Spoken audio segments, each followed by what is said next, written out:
হাই বন্ধুসকল, আজি বহুত দিনৰ মূৰত আহিলোঁ। সকলোৱে আশা কৰিছোঁ ভালে আছে। আজি এটা নতুন ভিডিঅ' বনাবলৈ গৈ আছোঁ। আমাৰ গাঁৱৰে LP স্কুলৰ কণ ভাইটি ভণ্টিসকলৰ লগত লৈ আৰু ছাৰসকলক লগত লৈ আমি এডোখৰ নতুন ঠাইলৈ যাব ওলাইছোঁ। ঠাইডোখৰ হ'ল আমাৰ বিশ্বনাথ জিলাৰ অন্তৰ্গত এখন পুৰণা দেৱালয়, বুঢ়া মাধৱ থান বুলি কয়। বহু বছৰ আগতেই আহোম যুগৰ দিনতে সেই থানখন নিৰ্মাণ কৰি যোৱা। আমি থানখনলৈ গৈ থানখনৰ বিষয়ে আমি ক'বলৈ চেষ্টা কৰিম। বলক আমি পলম নকৰোঁ, ভিডিঅ'টো আৰম্ভ কৰোঁ।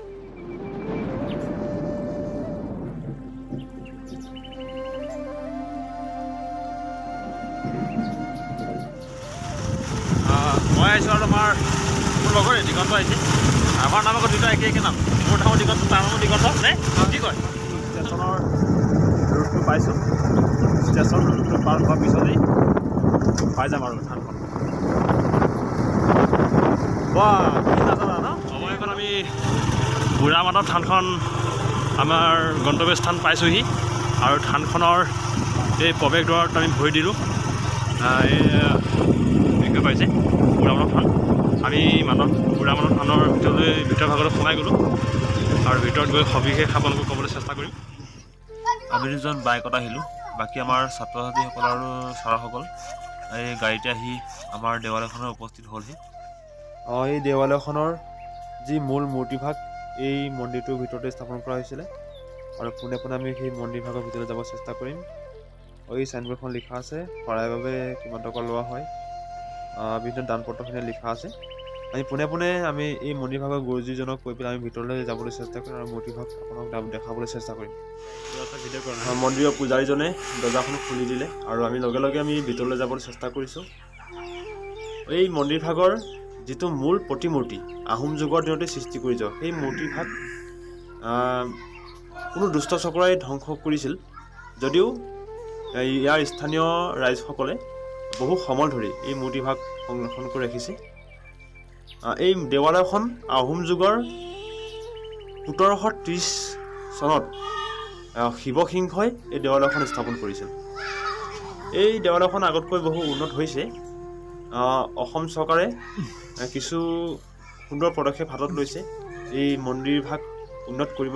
আমাৰ অসম চৰকাৰে তথা অসমৰ জনপ্ৰিয় মুখ্যমন্ত্ৰী হিমন্ত বিশ্ব শৰ্মা ডাঙৰীয়াই অসম দৰ্শন আঁচনিৰ অধীনত আৰ্থিক অনুদান প্ৰদান কৰিছে এই দেৱালয়খনলৈ, যাৰ ফলত এই দেৱালয়খন পৰ্যটনস্থলীলৈ ৰূপান্তৰিত হৈছে আৰু ইয়াৰ স্থানীয় পৰিচালনা কমিটিয়ে সেইটোকে আশা কৰিছে। এই দেৱালয়খনলৈ প্ৰত্যেক পূৰ্ণিমাই বহু ভক্তগণ আগমন ঘটা দেখিবলৈ পোৱা যায় আৰু ইয়াৰ ওচৰতে এটা শিৱ মন্দিৰ আছে। পোনে পোনে তালৈ যাব চেষ্টা কৰিলোঁ। দেখিবলৈ পাইছে আমাৰ এই শিৱ মন্দিৰ।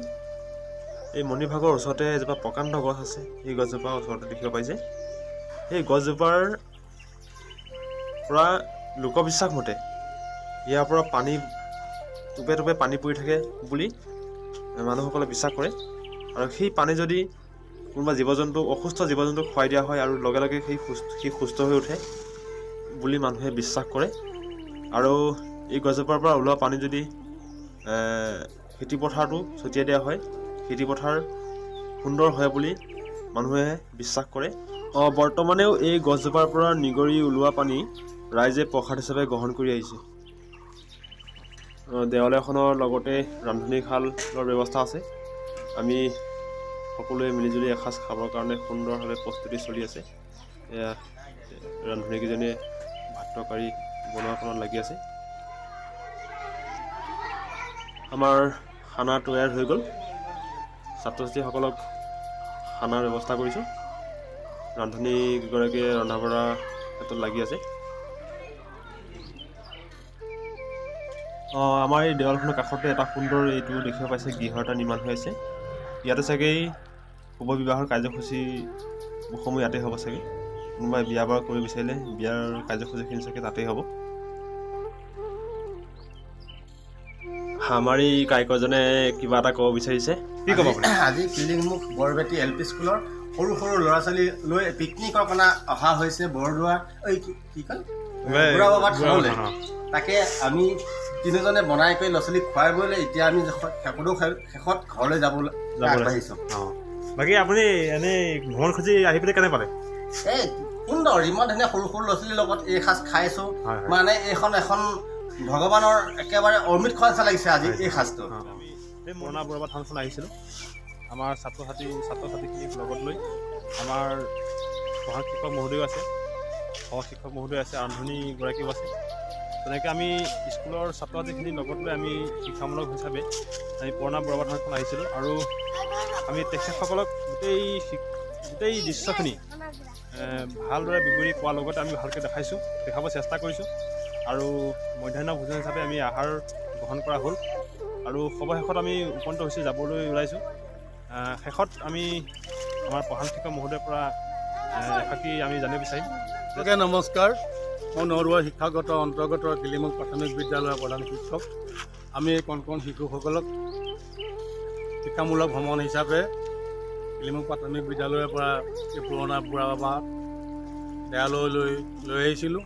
তেওঁলোকক আনি আমাৰ এয়া কিলিমুখ প্ৰাথমিক বিদ্যালয় পৰিচালনা কমিটিৰ সভাপতি সহকাৰী শিক্ষক বিক্ৰম বাহাদুৰ চেত্ৰী, ৰান্ধনী দুয়োগৰাকী আছে, গাঁৱৰে সমাজসেৱক তথা তেওঁ নিজা গাড়ীৰে আমাক ইয়ালৈ কঢ়িয়াই আনিছে। ৰমেশনাথ সকলোলৈকে মই মোৰ আন্তৰিক অভিনন্দন জ্ঞাপন কৰিছোঁ, শুভেচ্ছা জনাইছোঁ। আৰু কণ ছাত্ৰ ছাত্ৰীসকলৰ যাতে ভৱিষ্যত উন্নতি হয়, সুনাগৰিক হিচাপে গঢ় দিব পাৰোঁ তাৰে চেষ্টাত বৰ্তমান বৰ্তি হৈ আছোঁ। নমস্কাৰ। ছাৰক আমি ধন্যবাদ দিলোঁ। আমি শেষত আমাৰ শিক্ষামূলক ভ্ৰমণ কাৰ্যসূচী আমি ইয়াতে সামৰি মাৰিলোঁ। বনাওঁতে হয়তো কিবা ভুল ভ্ৰান্তি হ'ব পাৰে, ভুলৰ বাবে মই মাফ জনাব বিচাৰিছোঁ। আৰু যদি ভিডিঅ'টো চাই ভাল পালে লাইক এটা কৰিব নাপাহৰিব। আজিলৈ বাই, আকৌ লগ পাম পুনৰ আন এটা নতুন ভিডিঅ'ৰ সৈতে।